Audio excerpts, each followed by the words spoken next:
Hello all, my name is Krishnayak and welcome to my YouTube channel. So guys, today in this particular video, we are actually going to discuss about future of Python programming language, and will also be discussed, is there any chance that it will be replaced in the near future? Now in this video, I know many of you like Python. Python has been one of the most favorite programming language of many because of its amazing capabilities. We can do full stack development in Python also. We can also use Python for data science work, machine learning work, deep learning work. It has abundant libraries which actually make all your tasks very, very easy. But still, there are some problems with respect to Python.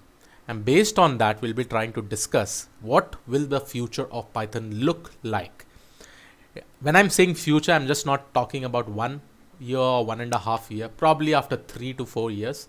So you need not worry. Now, apart from this video is more like a discussion. So if you have any points regarding that, you can definitely comment in this particular video itself, right? I'll try to see that and I'll try to reply that. Okay. So let's go ahead. What is the major problem with Python? We know that there are some abundant libraries, right? With respect to data science, right? We have Matplotlib, Seaborn, we have sklearn, we have TensorFlow, we have PyTorch, right? With respect to web development, we have frameworks like Flask, Django, right? We know that we can also create Windows application. We can also create games. We can also do a lot of tasks that are related to advanced machine learning, deep learning techniques. But still, what is the major problem with Python? The major problem with Python is that Python is slow. And this is the most major problem that can hit Python when there is a new programming language which can perform better than Python, even though it has less packages. I'll be telling about the competitor of Python programming language, which are the other programming language which are in open source. And yes, they are also gaining popularity. And the reason is that those programming language are very, very fast. Because of this condition, and there are multiple reasons why Python is slow. Okay. Because you know, right? C programming language, C++. What is the main aim of those programming languages? It's quite fast. It supports parallel programming and many more things. But with respect to Python programming language, why it is slow, we'll try to discuss that. So coming to the next slide, here we say that why Python is slow. Okay. So the first reason that I would like to mention over here is that Python code executes, the reason that Python code executes more slowly is because of code is interpreted at the runtime instead of being compiled to native code at a compile time. Okay. What does this basically mean? What does it says that it is getting interpreted at the runtime instead of being compiled to native code at the compile time. If you have taken some examples with respect to .NET or Java, right? You can see in the second point how we have written. Now, when we consider the second point over here, you can see that other interpreted languages such as Java bytecode and .NET bytecode runs faster than Python because the standard distribution includes a JIT compiler. What does this JIT compiler say? Just-in-time compiler. That basically compiles the bytecode to native code at the runtime. The reason why Python does not have a JIT compiler already, because the dynamic nature of Python makes it difficult to write one. As you know, guys, the whole Python code that you are actually writing, it is interpreted at the runtime. Okay, it is not compiled before. That is the major problem of Python. So because of that, it is usually slow when compared to other programming languages like C++, Java, or .NET. Again, what is the main reason? Because there is a kind of compiler in .NET programming language, in Java programming language, in C++ programming language that compiles that specific code to some native code at runtime. Okay, so this just-in-time compiler is not present in Python. This is the most important point why Python is actually slow. Yes, there are some other reasons also which we'll be discussing over here, guys. But just understand this is the major problem, right? Now coming to the next point, there is something called as global interpreter lock. What does this basically mean? The global interpreter lock basically prevents multi-threading by mandating the interpreter only execute a single thread within a single process. This is also another problem, right? So what is happening over here? Multi-thread execution is not happening in short, right? Because of this global interpreter lock. So this prevents the multi-threading problem. This prevents basically the multi-threading thing. And here you'll be able to see only a single thread is basically used within a single process. Now, as you all know that many people are actually using mobile phones a lot, right? Because nowadays every activities is being done with the help of your smartphone. Let it be shopping online, let it be booking tickets, let it be booking your holidays plan, let it be using some kind of softwares like calculators and all, right? Everything you are able to do with the help of a smartphone. Even browsing social media websites and many more things, right? Even internet banking too. So with respect to this, Python is still lagging. With the help of Python, we are able to definitely create web application, desktop application.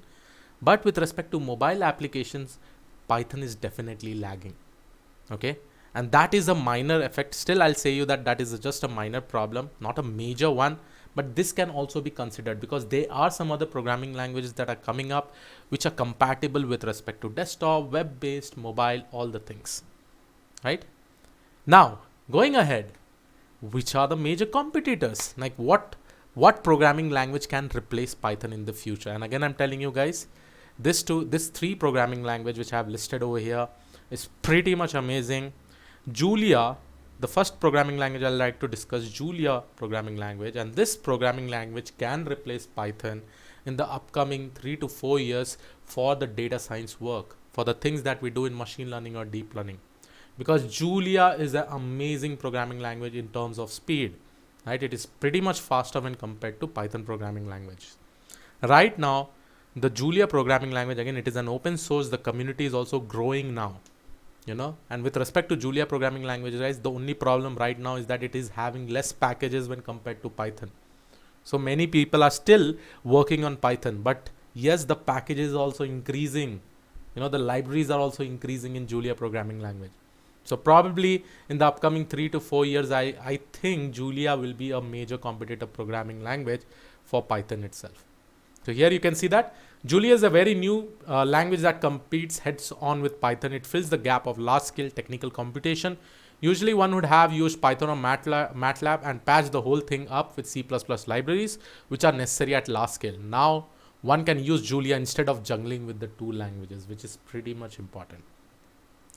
Now coming with respect to the other programming language, that is Golang. Golang is also a programming language which is becoming very, very much famous. Go is a great for beginners like Python, and it is so simple that it is even easier to maintain the code. The fun point which I've actually taken from Stack Overflow, Go developers are among the highest paid programmer on the market right now. If you don't remember, guys, some days back I had actually brought you a survey from Gartner, which are the best programming language where people are liking more. So Golang is also one of them. If I talk about Golang and Rust is also one of them. So Rust, the next competitor of Python, Rust offers the same kind of safety that Python has. No variable can accidentally be overwritten, but it solves the performance issue with the concept of ownership and borrowing. And it is also the most loved programming language of the last few years, according to the Stack Overflow Insights.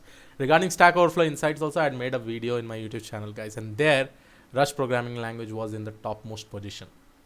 So these are the major competitors, and nowadays what I see is that Rust and Golang is being effectively used more and more.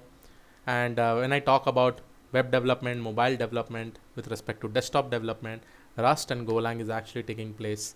The competitor Julia programming, why I have written, because I have written in terms of data science, machine learning and deep learning. This can be one of the major competitor with respect to Python, right? And yes, I'm just not talking about 6 months or 1 year or down the line. It will take time. As I said you that there are very less packages in Julia when compared to Python. It will keep on increasing as time goes on. And after 4 to 5 years, you will be seeing that, yes, there will be also a group of community people who will be using Julia programming language for your machine learning and deep learning task. So I hope you like this particular video.